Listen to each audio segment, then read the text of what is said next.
bienvenue sur cette visioconférence qui porte aujourd'hui sur la domotique. Cette conférence est réalisée en partenariat avec Movadom, Movadom Alliés, Familizen et Adaptia. Elle est financée aujourd'hui par la conférence des financeurs de la prévention de la perte d'autonomie du département du Val-de-Marne avec le concours de la CNSA. Merci à tous pour votre participation. Constance, si tu peux me mettre la slide d'après. Donc, je suis Charlotte Leblanc, la cofondatrice d'Adaptia. Aujourd'hui, j'interviens avec Constance Leblanc, à qui je laisserai la parole dans quelques instants. Donc, vous pouvez vous inscrire aux prochaines visioconférences via le lien Movadom Eventbrite. Donc, moi, je serai l'animatrice aujourd'hui. N'hésitez pas à poser vos questions dans l'outil de conversation. Donc, c'est la petite bulle. Et là, moi, je répondrai à vos questions ou on les prendra au fur et à mesure. On verra ce qu'on va faire avec Constance. Voilà, donc je laisse la main à Constance qui va vous parler de la domotique. Merci Charlotte. Est-ce que tout le monde entend bien? C'est bon? Oui, on t'entend. Si vous avez des petits problèmes, sinon vous envoyez un petit message. Donc moi, je suis Constance Leblanc, je suis ergothérapeute de formation et donc cofondatrice d'Adaptia avec Charlotte, qui est un réseau national d'ergothérapeutes. Aujourd'hui, je vais vous parler donc de la domotique et de la nouvelle technologie. Alors, domotique, qu'est-ce que c'est? Le mot domotique vient du latin domus, qui est donc le domicile, et tic, qui est la technique. C'est vraiment des outils qui sont mis en place au domicile. On parle aussi donc de maison intelligente, et le but est de pouvoir simplifier la vie à la maison. Alors, je vais juste voir. Ah, le son est mauvais, les deux voix se chevauchent et beaucoup d'écho. Alors peut-être parce que Charlotte n'avait pas encore enlevé son micro. Toc. Alors, donc la domotique, qu'est-ce que c'est? Donc ça permet donc une automatisation et une centralisation donc des différents équipements d'une maison. Par exemple, le fait de pouvoir connecter à distance des volets, un chauffage, une porte d'entrée, un portail, des téléviseurs, etc. Et donc, le principe, c'est de mettre en réseau et de coordonner donc, le fonctionnement donc, de ces différents équipements. Ça assure du coup une fonction aussi de sécurité et de gestion d'économie et une facilitation de communication. Donc ça, on va y revenir après. Alors, donc les domaines d'application, donc le fait de se sentir en sécurité, donc il y a des détecteurs de fumée, des détecteurs de fuite d'eau qui permettent de stopper l'arrivée d'eau. Donc ça peut faire une sécurité au domicile. Améliorer donc son confort au quotidien. Donc ce qu'on disait avec les volets motorisés, clairement c'est quand même beaucoup plus simple d'appuyer sur un bouton que de devoir manipuler ces volets tous les jours. Le fait de pouvoir avoir un chauffage à distance qui du coup permet d'allumer ou d'éteindre le chauffage en fonction de notre présence. Ça, c'est un vrai confort aussi. Voilà. Après, faire des économies au niveau des économies d'énergie, le fait de pouvoir contrôler son chauffage ou de contrôler son éclairage, clairement, ça évite de consommer pour rien. Gérer ses loisirs, donc les contrôles de télévision, de chaîne IFI, permettent du coup beaucoup plus facilement de manipuler ces outils-là pour pouvoir les utiliser plus facilement. Donc concrètement, comment ça fonctionne? Donc on connecte les appareils les uns aux autres. Donc pour cela, il faut avoir une connexion Internet et Wi-Fi.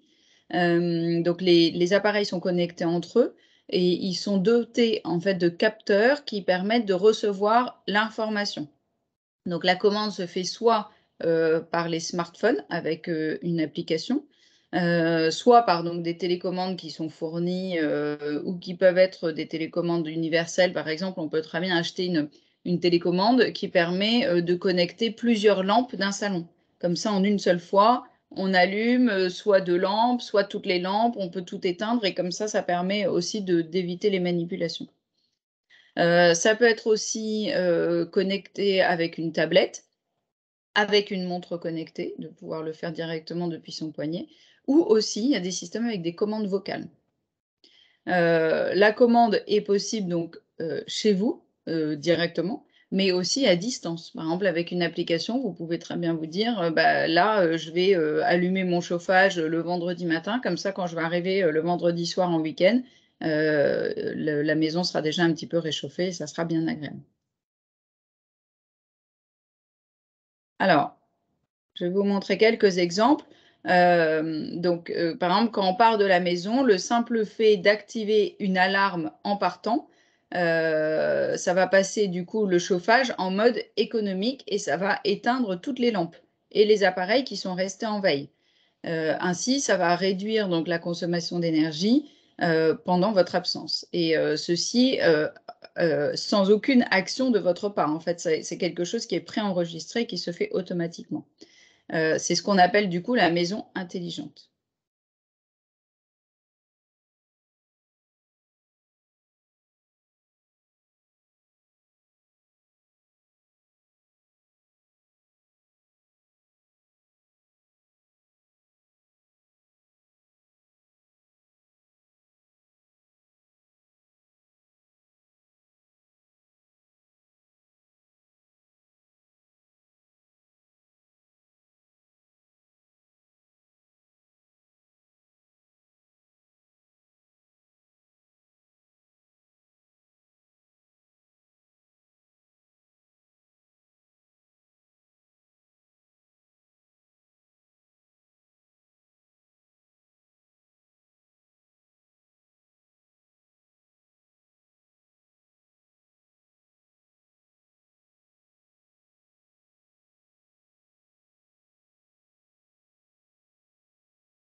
Voilà, donc ça c'était pour voir déjà un premier film sur la maison intelligente.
Voilà, donc là, c'était pour montrer que avec un système donc un peu plus poussé, on peut vraiment avoir une maison complètement connectée. Et donc là, c'était une personne en fauteuil et montrer que en fait, on peut arriver à distance, si on est en perte d'autonomie, pouvoir vivre complètement en autonomie chez soi et en sécurité.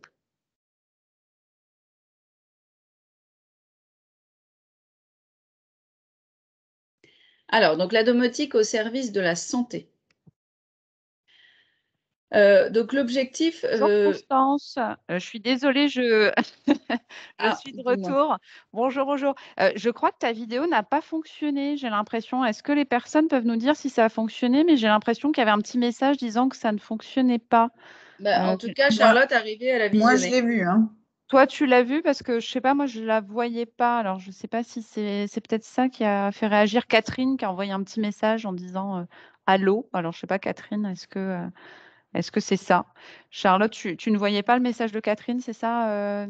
Non, je vois pas les messages, D'accord. mais je voyais très bien, moi, les vidéos. Ah, ça n'a pas fonctionné. Ah bah dis donc, c'est bizarre. Bon. Pascal, je OK pour le handicap, mais pas pour la fais une journée. double visio. Oui, tu as tout compris. Je suis désolée. C'est très complexe ce matin. Je vais essayer de m'en aller de votre visio. Je ne sais pas si ça va être possible. Ok, bon, bah écoutez, on continue, il y a de petits films, faites-nous signe si ça marche pas. Voilà, Euh, et comme l'indique Floriane, a priori, en cliquant sur le lien, vous pouviez accéder du coup à la vidéo. ouais. Bon, et, Bon, ah bah, il y moi, en je vois aura pas. d'autres derrière, donc on va essayer, puis vous nous ferez des petits messages si jamais ça marche pas. Bon, allez, on Euh, continue.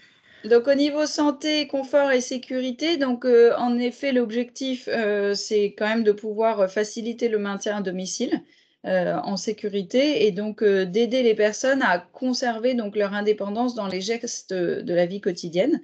Euh, Ça peut être aussi pour des personnes qui ne sont pas en situation de handicap. Le fait d'utiliser de la domotique, ça peut être utile pour tout le monde.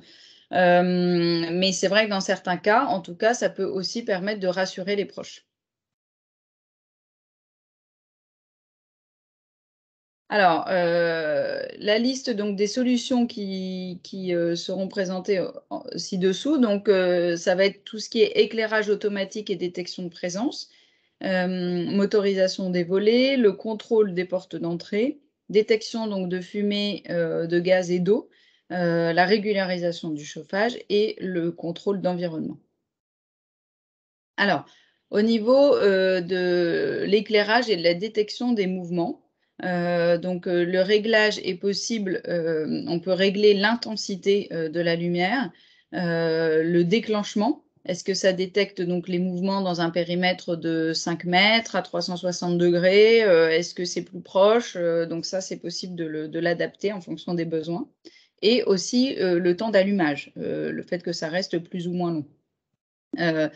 Cela, donc ça permet donc une économie d'énergie et on l'adapte aux douilles qui sont classiques. En fait, c'est un système, donc on voit dans l'image, c'est une douille en fait qui vient se mettre sur l'ampoule, sur la lampe existante. Et après, du coup, vous venez mettre votre ampoule sur cette douille-là, qui est du coup à détection de mouvement.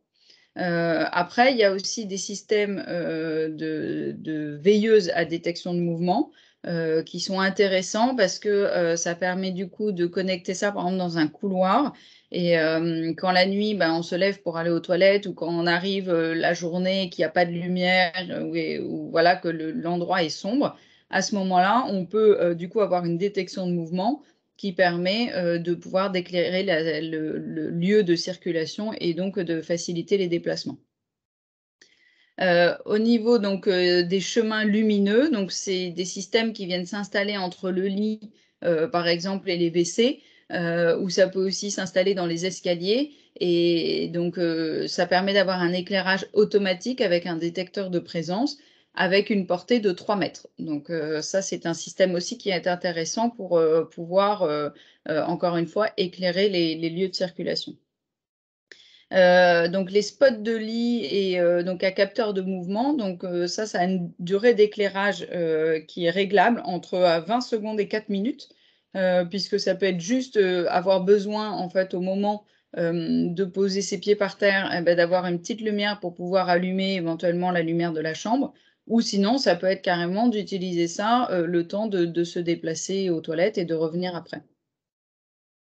L'alarme à détection de présence, donc ce système d'alarme donc, est une excellente solution pour les personnes ayant des troubles d'audition ou des personnes vulnérables, parce que donc ça permet à la fois d'avertir donc l'utilisateur en cas d'infraction, mais ça peut également avoir une fonction d'alerte pour tout type d'autres visites ou même en cas par exemple de livraison.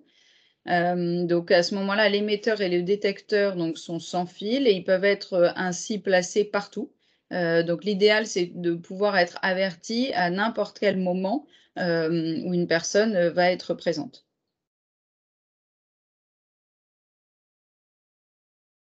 Alors, au niveau de la motorisation des volets.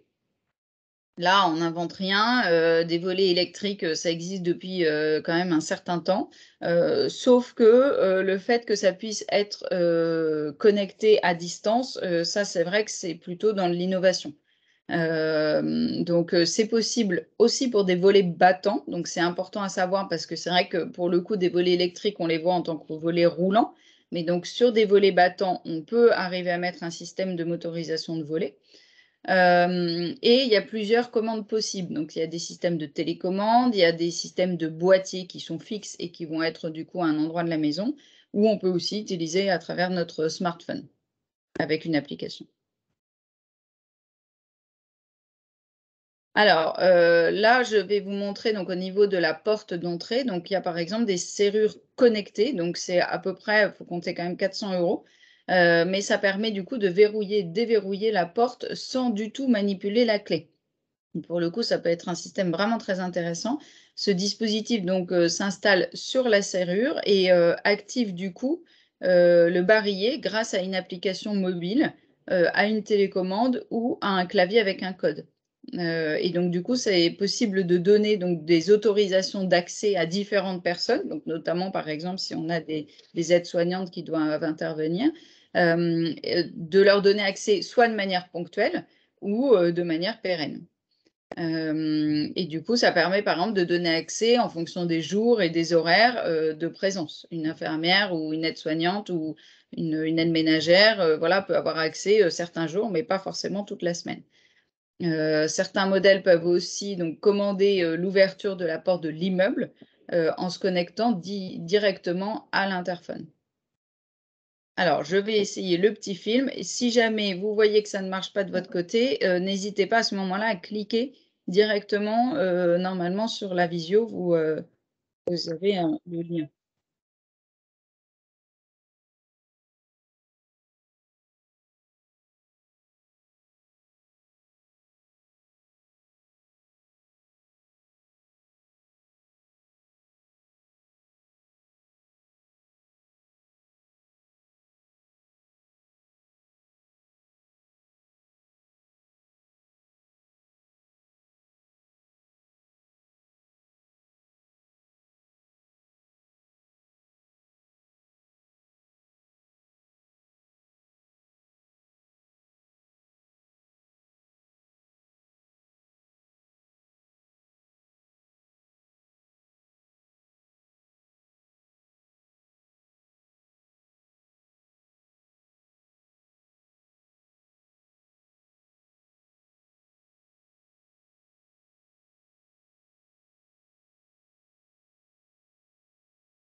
Bon, alors malheureusement certains, n'ont pas pu voir, la vidéo, je crois. Donc, bon, Jacqueline, peut-être que la prochaine fois, il faudra essayer vraiment de cliquer sur la vidéo et voir essayer qu'elle puisse être lancée de cette manière-là.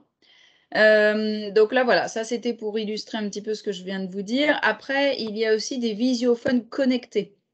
Donc, par exemple, pour vous donner un prix de modèle qui est en photo là chez Castorama, donc c'est à peu près 199 €, ça peut monter jusqu'à 500 €.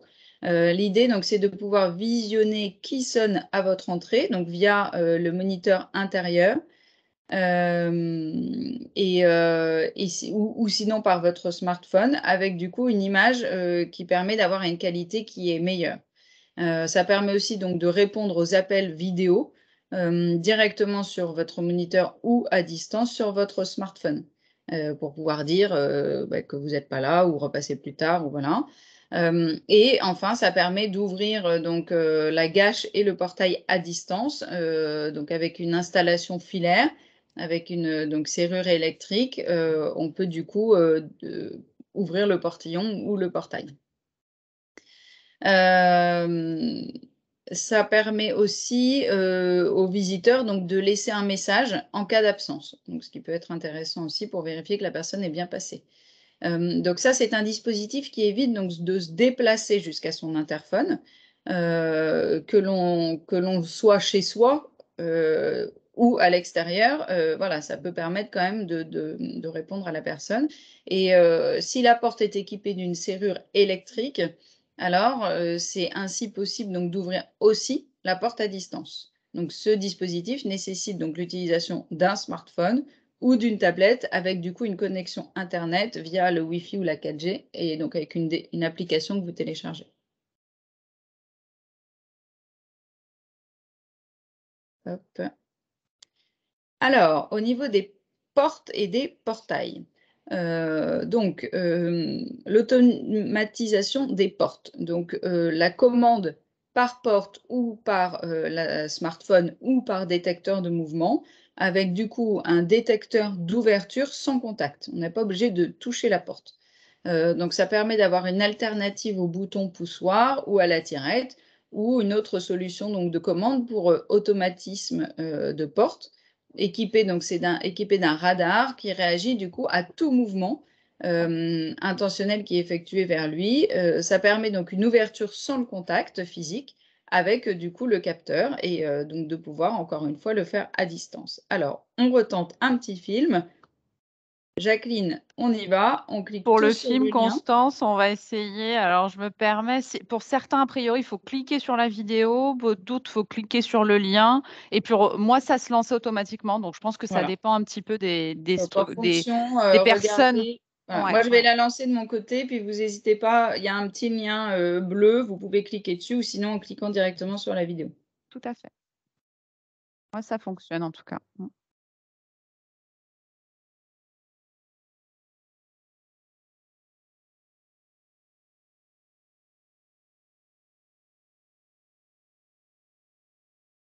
Ah, super, c'est bon.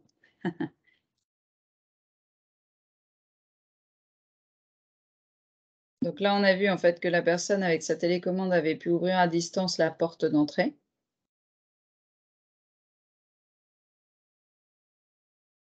Voilà. Et là, du coup, ça se referme tout seul aussi.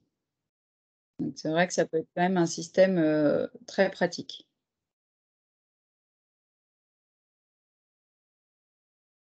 Alors, détection de danger. Donc ça, c'est vrai que c'est vraiment important. Donc détecteur de fumée, maintenant, c'est obligatoire. Donc ça permet d'avoir une sirène qui se déclenche dès qu'il y a de la fumée. Certains modèles donc, ont une option connectée qui du coup permet de vous informer par SMS ou par mail s'il y avait un problème. Et certains sont équipés d'un capteur de température qui permettent du coup de détecter s'il y a une anomalie. Certains équipements surchauffent sans générer de la fumée. Donc, c'est un fonctionnement par pile le plus souvent, qui est installé donc proche d'une pièce pouvant générer donc beaucoup de fumée dangereuse. Par contre, attention de ne pas l'installer directement au-dessus d'une cuisinière. Sinon, clairement, dès que vous allez cuisiner, ça va déclencher l'alarme sans qu'il y ait pour autant un réel danger. Pour l'avoir expérimenté, j'ai fait cuire un magret de canard et je me suis retrouvée avec de la fumée partout et mon détecteur de fumée s'est mis en marche. Donc, c'est vrai qu'il faut voilà, essayer de le mettre dans un endroit qui soit isolé, mais voilà, qui puisse quand même détecter la fumée si jamais il y avait un danger.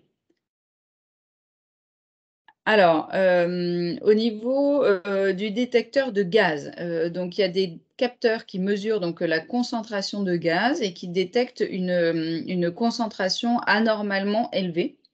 Et donc, une sirène, donc à ce moment-là, sonore et ou lumineuse, parce que si la personne a des problèmes d'audition, il faut aussi qu'elle soit informée. Donc, une sirène se déclenche pour, du coup, vous avertir. Certains modèles, donc pareil, ont une option connectée, donc qui permet d'être informé par SMS ou par mail. La plupart du temps, c'est donc un fonctionnement par pile, mais c'est possible aussi d'avoir un fonctionnement sur une prise secteur. Détection d'inondation, donc de fuite d'eau et d'inondation. Donc, en cas de fuite d'eau, donc dans certains endroits comme par exemple la cuisine, la salle de bain, à ce moment-là, le capteur d'eau donc peut détecter de l'eau et déclencher immédiatement une alarme sonore et lumineuse en même temps pour du coup vous prévenir. Et donc ce système donc est sans fil, utilise une fonction Bluetooth ou Wi-Fi de votre maison. Certains systèmes donc, sont connectés donc, via une application afin donc, de prévenir en temps réel par notification d'un problème de fuite d'eau. Voilà. Enfin, d'autres systèmes donc, sont dotés d'une fonction qui permet de couper directement l'arrivée d'eau immédiatement en cas de détection d'eau sur l'un des capteurs. Donc ça peut vous permettre aussi, si jamais vous avez une détection de fuite d'eau alors que vous n'êtes pas présent, au moins tout de suite ça coupe l'arrivée d'eau. Alors, donc là, je vais vous montrer une petite vidéo d'explication donc du détecteur de fuite d'eau. Maintenant, on est tous calés sur la vidéo.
Voilà, donc c'est vrai qu'après, il faut savoir aussi que au niveau des assurances, si par exemple vous vous absentez de votre domicile et qu'il y a une fuite d'eau, Après, ça dépend des contrats, mais je crois que par exemple, si vous partez plus de 3 semaines et que vous n'avez pas coupé votre arrivée d'eau, à ce moment-là, l'assureur ne prend pas en charge la fuite d'eau.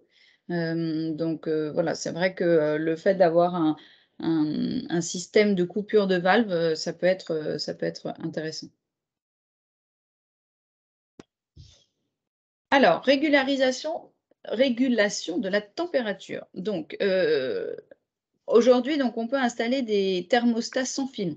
Donc, c'est un thermostat donc, qui permet de contrôler avec une unité de contrôle centrale, avec différents capteurs de température, donc qui sont différents modules que l'on installe du coup au niveau de chaque appareil de chauffage.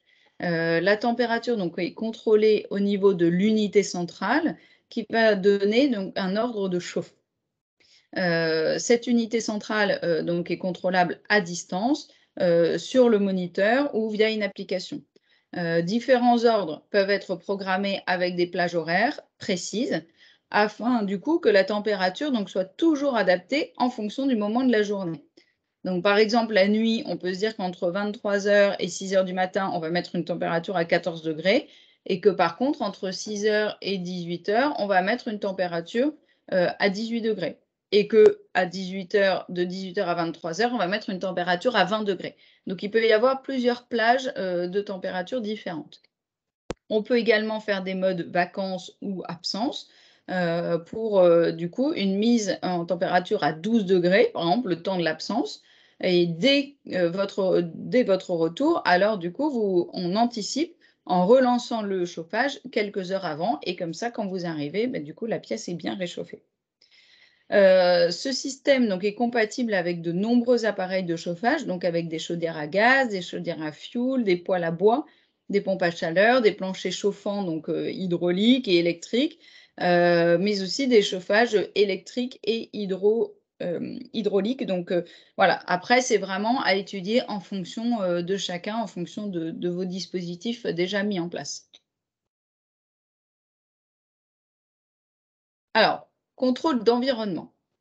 Donc là, je vais vous parler d'un système, donc le Google Home, donc avec Alexa et Amazon. Donc, on peut du coup contrôler donc, les appareils ménagers intelligents, donc par exemple comme des laveuses, des sécheuses, des lave-vaisselle, des aspirateurs ou d'autres choses.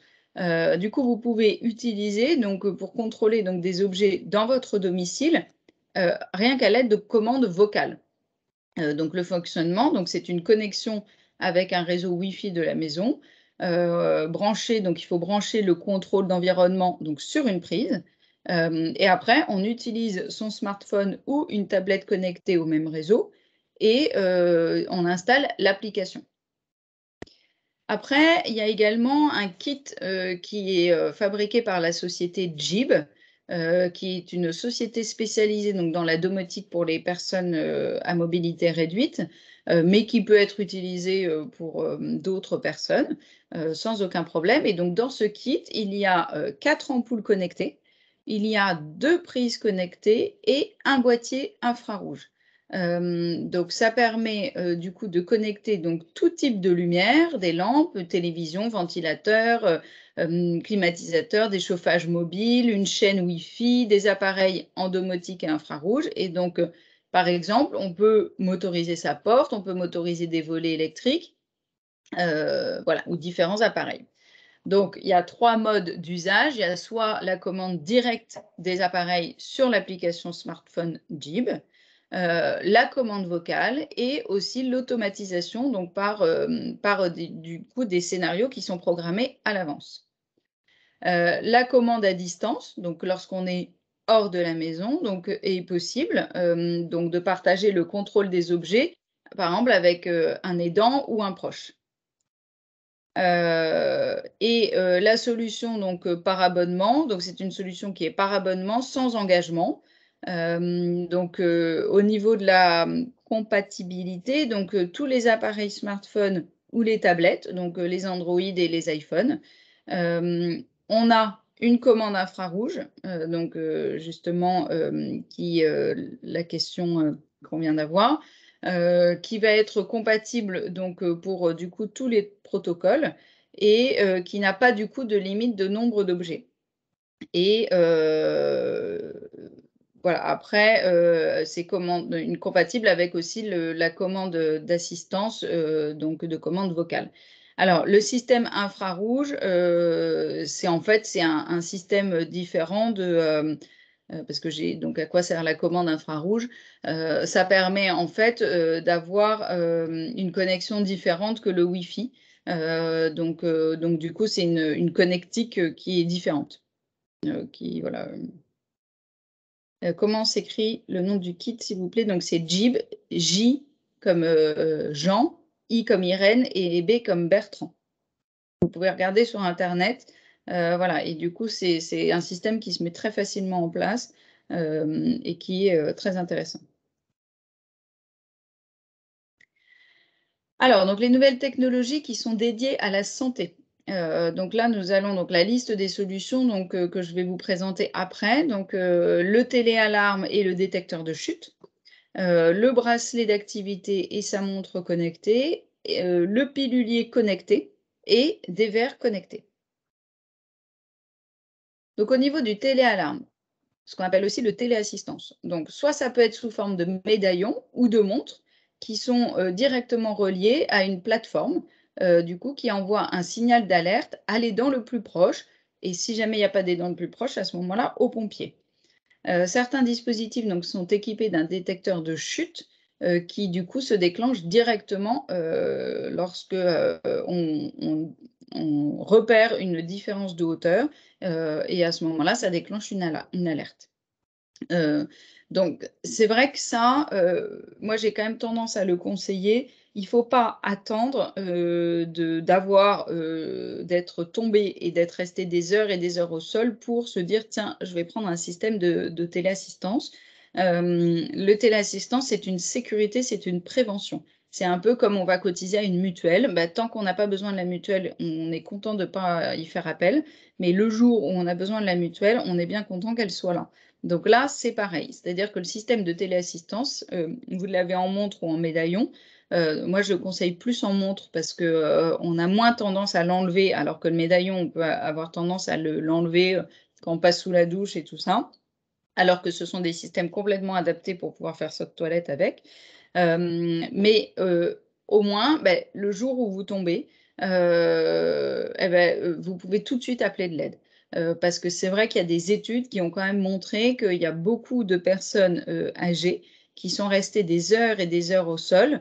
Et c'est un vrai problème parce qu'en fait, la personne se déshydrate très vite, la température corporelle baisse très vite et donc du coup, finalement, au moment où l'alerte est donnée, la personne est la plupart du temps obligatoirement hospitalisée et du coup a des problèmes au niveau de la santé qu'elle aurait pu éviter si l'alerte avait été faite beaucoup plus rapidement.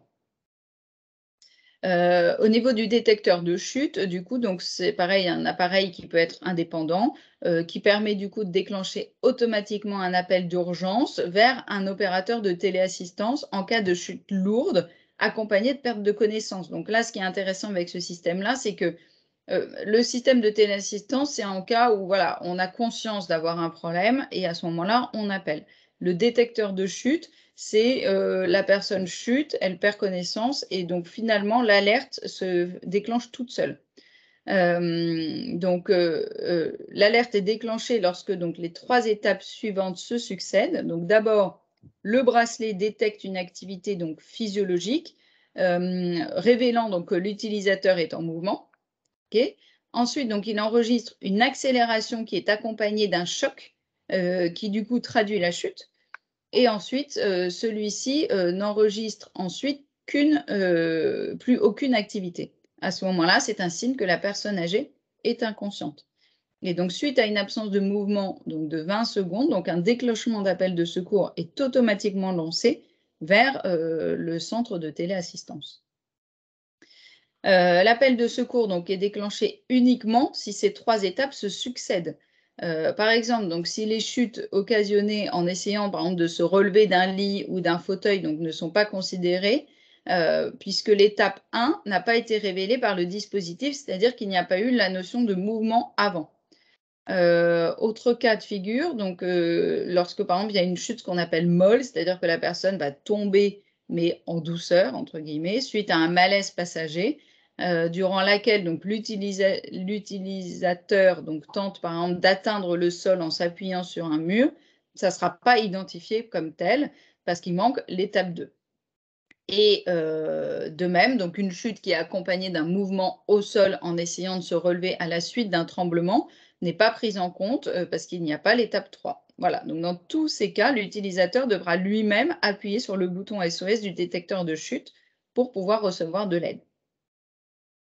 Là, alors on ne la voit pas très bien, mais il y a une petite canne, et donc ça, c'est une canne d'alerte. Donc, à l'aide de l'unique bouton qui est installé sur la canne, un signal donc, est envoyé à un aidant. Donc, ce dernier, du coup, peut répondre en indiquant donc, qu'il est en route pour apporter son assistance. À ce moment-là, il y a un voyant qui s'allume sur la canne. Donc, intelligente, donc la canne est capable de comprendre donc, les habitudes de l'utilisateur. Et donc, ainsi, en cas, par exemple, de faible activité ou d'une chute, la canne analyse qu'il s'agit du coup d'une situation anormale et envoie un signal à l'aide de ses capteurs de mouvement. La Smart Can est reliée donc au réseau télécom et l'alerte est donc envoyée à l'aidant donc par un SMS, par appel ou par email. Il y a également une fonction GPS qui permet du coup de localiser l'endroit où est la personne pour pouvoir intervenir rapidement. Donc ça, c'était au niveau des téléalarmes, téléassistances. Donc, les bracelets d'activité et les montres connectées. Donc, un bracelet d'activité connecté, c'est aussi connu sous le nom de podomètre, qui permet du coup d'objectiver donc l'activité physique qui est réalisée en comptabilisant donc le nombre de pas effectués au cours de la journée. Aujourd'hui, on en a même des podomètres intégrés souvent sur nos smartphones. Généralement, c'est sous forme de bracelet, bracelet montre, et donc il affiche directement l'information ou parfois ça peut nécessiter d'utiliser une application mobile sur son smartphone. Donc les autres fonctions sont souvent présentes, donc par exemple quelle est la distance parcourue, quelle est la fréquence cardiaque, la pression artérielle, le compteur de calories ou encore le moniteur de sommeil. Certains bracelets donc, ont une fonction détection de chute qui peut être intégrée. Voilà. Après, suivant les modèles, suivant les options et tout ça, les premiers modèles sont à partir de 20 € et après, ça peut vite grimper. Pour la montre connectée, donc il y a un service de téléassistance 24 heures sur 24 avec une détection de chute et un appel automatique. Donc pour ça, il faut souscrire à un abonnement, c'est indispensable. Il y a également un moniteur de fréquence cardiaque donc qui permet du coup de surveiller le pouls de la personne en mouvement au niveau du poignet. Un podomètre avec le compteur de pas pour surveiller donc du coup les mouvements quotidiens et améliorer sa qualité de vie. Et un rappel d'hydratation donc pour programmer, qui peut être programmé pour permettre à son porteur de consommer donc les 2 litres d'eau qui sont recommandés par jour. Il peut également y avoir un moniteur de qualité de sommeil. Donc, du coup, le détecteur de mouvement nocturne est conçu donc, afin d'apporter donc, des renseignements sur la qualité de la nuit passée, sans pour autant encombrer le poignet. Et il y a également une option de rappel d'agenda qui permet de faire une petite alarme. Donc la montre est connectée donc à une application qui peut être consultée par les proches pour du coup pouvoir avoir accès à toutes ces informations. Alors, autre équipement connecté, donc par exemple, on a un tensiomètre connecté. Donc ça permet donc de mesurer sa tension artérielle et du coup de la suivre sur son smartphone qui va être connecté donc via le Bluetooth ou le Wi-Fi. Ça mesure et ça envoie donc les données sur une application de santé qui va être enregistrée donc chronologiquement les résultats obtenus de la tension artérielle et qui va les afficher sur l'écran du smartphone. Certains modèles permettent aussi de partager donc ces résultats avec son médecin. Donc ça peut être intéressant s'il y a besoin d'avoir un suivi régulier. Au niveau de l'installation, donc une aide peut être requise donc, pour personnaliser donc, le paramétrage du tensiomètre et l'installation de l'application sur le téléphone portable. Et au niveau du prix, il faut compter entre 50 et 150 euros. Donc sur la droite, on voit un pèse-personne connecté. Donc ça permet de connaître, en plus du poids, d'autres informations, comme par exemple la masse musculaire ou la masse osseuse, qui sont du coup consultables ensuite sur son smartphone, donc via encore une application mobile. La personne donc, peut ainsi suivre facilement l'évolution des mesures grâce à des graphiques. Et certains modèles, encore une fois, certains modèles proposent d'avoir des conseils personnalisés.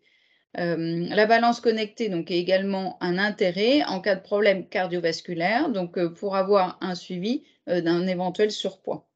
L'installation, donc on peut également demander de l'aide pour paramétrer si besoin. Et au niveau des prix, il faut compter entre 30 euros et 200 euros le pèse-personne. Alors, les piluliers. Donc, les piluliers électriques, donc le pilulier électronique, pardon, possède un système donc d'alarme et un dispositif de sécurité pour éliminer du coup les risques d'erreur. Il ne nécessite l'intervention d'une personne extérieure qu'au moment du remplissage du compartiment et de la programmation des alarmes. Donc, grâce à cet appareil électronique, donc l'utilisateur est également protégé donc, du risque de surdosage, puisque une fois qu'il a ouvert sa petite boîte et qu'il a pris sa quantité, il ne pourra rien faire de plus. On a plusieurs critères de choix. Il faut d'abord prendre en compte le nombre de prises de médicaments par jour, donc pour privilégier donc, un modèle du coup, qui bénéficie d'autant d'alarmes que de prises quotidiennes. C'est vrai qu'une personne qui prend une seule fois des médicaments ou qui en prend 5 fois, le modèle de pilulier ne pourra pas être le même. Le système d'alarme donc, est également important parce qu'il y a des alarmes sonores. Donc, l'alarme sonore est le dispositif qui est classique et qui peut donc diffuser des sons différents selon les modèles. On retrouve également l'alerte visuelle ou sinon un modèle vibrant à privilégier donc, pour les utilisateurs qui sont malentendants. Des systèmes de sécurité spécifiques peuvent également donc être présents. Donc, il s'agit donc de dispositifs de verrouillage qui empêchent du coup les utilisateurs d'avoir accès aux comprimés de manière directe. Au niveau des piluliers connectés, donc qui permettent de sécuriser le suivi du traitement en rappelant automatiquement au patient de prendre ses médicaments et d'alerter ses proches en cas d'oubli. Lors de la configuration du pilulier, donc, il reçoit donc, le détail du traitement et pour chaque médicament, le nom, le jour, l'heure de la prise, la quantité, la durée du traitement donc, sont programmés dans le pilulier. Donc, au niveau des fonctions de rappel et d'alerte, donc quand vient le moment de prendre le traitement, l'appareil donc émet un signal sonore et la case qui correspond au médicament à prendre se met à clignoter. En cas d'oubli, donc le pilulier alerte automatiquement les proches ou le personnel soignant en leur envoyant donc par exemple un SMS ou un mail. Donc avec l'accord du patient, l'appareil permet aussi aux proches et aux soignants de réaliser donc un suivi quotidien sur du coup l'observance médicamenteuse.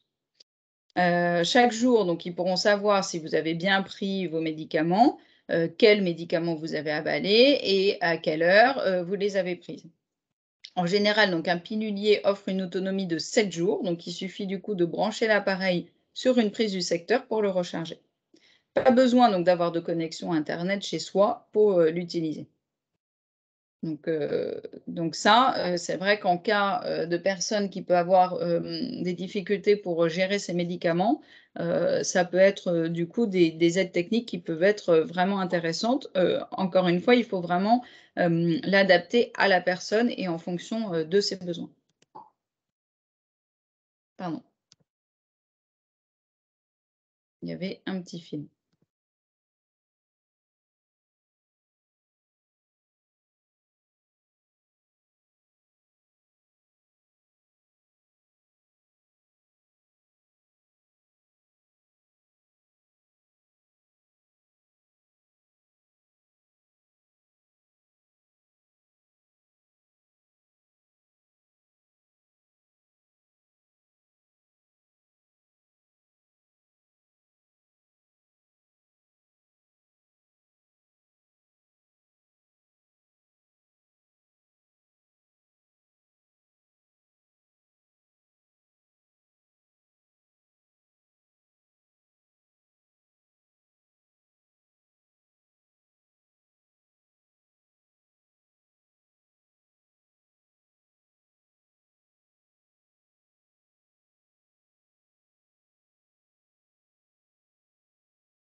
Voilà, donc ça récapitule un petit peu ce qui vient d'être dit.